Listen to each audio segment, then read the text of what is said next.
What is going on, everybody, and welcome back to another video. In this one, I am going to be talking about how to defeat lust as a man. And I've touched on this topic multiple times over the past 6 months to a year, but the reason why I keep coming back to this topic is because I feel like it's so important for the modern man to continue to make progress on this battlefront. And if you are somebody that's watching this video and you are committed to desexualizing your brain, you understand the problems that you are facing, I would really recommend taking notes on this video. Get out a notepad. Don't just write something down on your phone. Get out an actual piece of paper and write something down, because the truth is what we're dealing with when it comes to lust, it is a very physical sin. It is a sin that is involving both the body and the soul. It's a special type of sin. That's exactly what Paul says about it. And one of the best ways that you can combat a physical sin is by taking physical action, by implementing physical habits. And I'm going to get into that a little bit more inside of this video. All right, so take out a pen and paper, take notes on this, because the truth is most men feel like it's absolutely impossible to control their sexual desire. Our society today has encouraged us as men to look at our sexual desire as a need, something that we need to fulfill or we will die. And oftentimes it very much feels like a need. There are times where lust feels so powerful that it almost feels like if it is not satisfied, you may die. It's such an animalistic urge. And oftentimes when the post-nut clarity hits, you're left with those feelings of remorse and thinking, wow, I just gave in to such an animalistic instinct. Because if you're watching this video, chances are you've tried to quit before. You've probably tried NoFap, and you've probably watched a lot of other videos like this where people were sitting there telling you, oh, you just have to do this, you have to do this, and then you'll be fine. Well, I'm here to tell you that you're fighting a multi-dimensional battle. You are fighting a battle in multiple realms. You are fighting in the spiritual realm, and you are also fighting it in the physical realm. The first thing that I need you to understand before we continue is that despair is failure. When you give in to despair and you tell yourself, oh, I'm never going to be able to do better on this, I'm always going to be just as stuck as I am now, you are failing by giving in to despair. And oftentimes that's exactly what the devil wants. He wants you to say, oh, this isn't even worth fighting. It's a battle that I can't win. I've tried time and time and again. It's useless. It doesn't work. When you look at your struggle with lust and you despair, you give in to the devil. You need to remain resilient. No matter how many battles you have lost, you have to understand that Jesus has won the war, and that ultimately you will also be able to win the war against your bodily urges. Another very important aspect of fighting this battle is learning to count your wins. Every single second that you do not fall into lust is a win. Go distract yourself. Go do something else. Go put your energy elsewhere. All right? Count the days that you are able to go winning against lust, and understand that less frequency of degeneracy is improvement. Just because you break your streak, just because you fall into temptation once again, it doesn't ruin everything. Less frequency of degeneracy is a win in and of itself. I also want you to understand that the enemy is so powerful, and you will constantly pick up your phone, or you will go and you will watch a TV show, and there are things that are going to be placed directly in front of you to tempt you, to challenge you in this area.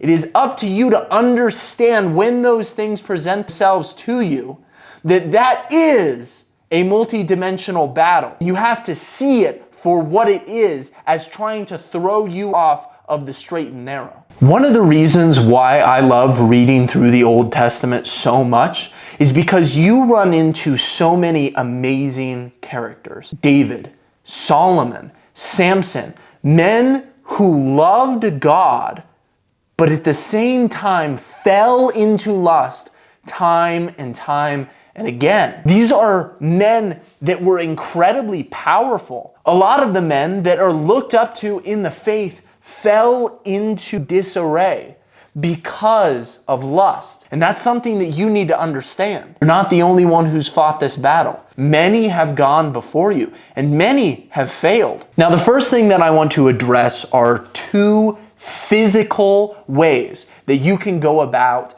defeating your lust. Like I said, it is very, very important to confront a sin that is both physical and spiritual with both the physical and the spiritual. Now, how do we go about combating lust in the physical? Number one, don't just pray to God. I want you to speak the word of God out loud, vocally. Let the words come out of your mouth. Ask God for clarity. Ask God to take this temptation away from you. Tell God what you are struggling with. Why this is so powerful is because Jesus in the Bible, when he was tempted in the desert, spoke the word of God in order to be free of temptation. And so we can do that as well. And what's another physical way that we can combat lust? Well, it's actually taking control of what we put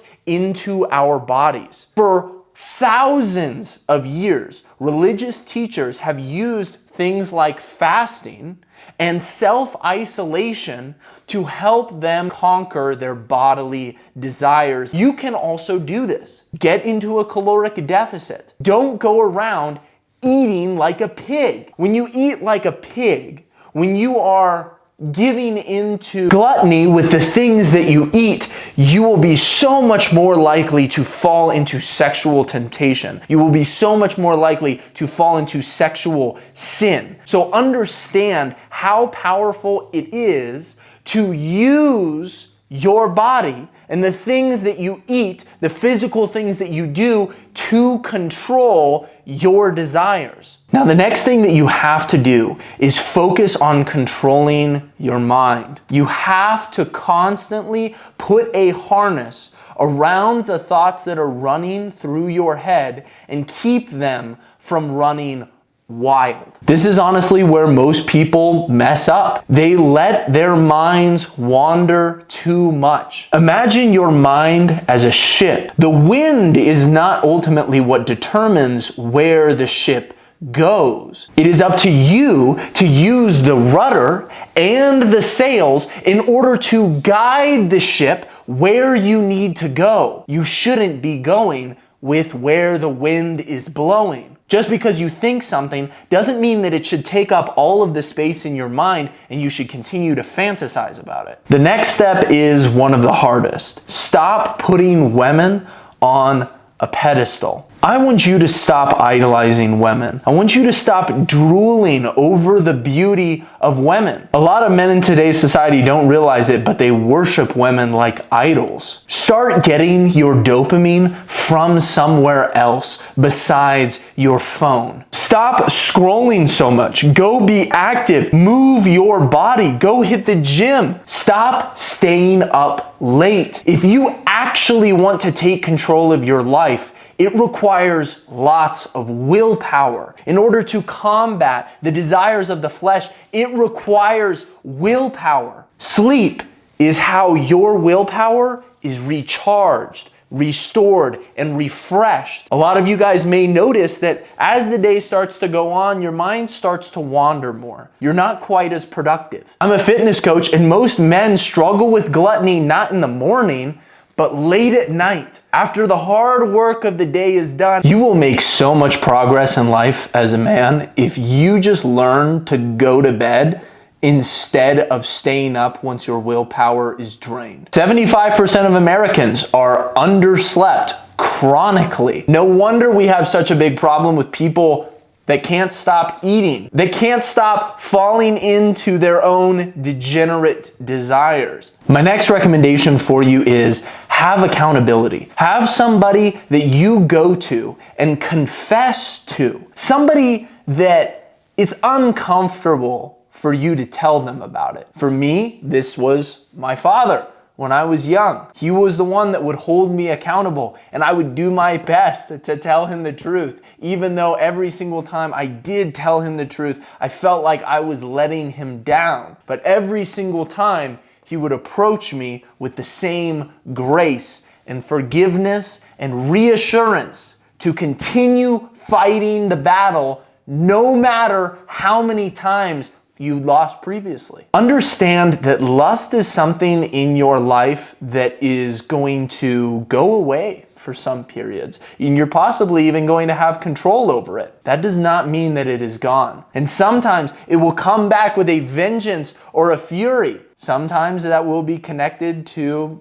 certain emotions that you might be feeling, and other times it may feel like it just comes out of nowhere. So you can never give up the fight. I hope this video helped a lot of you guys out. I hope a lot of you guys take away some of the tips that I've given you in this video and really go and apply them, all right? If you enjoyed the video, make sure to drop a like down below and drop a singular thumbs up in the comment section if you watched all the way through to the end of this video, because if you did, that means you've got an attention span of steel, my friend. And I'll see you guys all in the next one. Peace.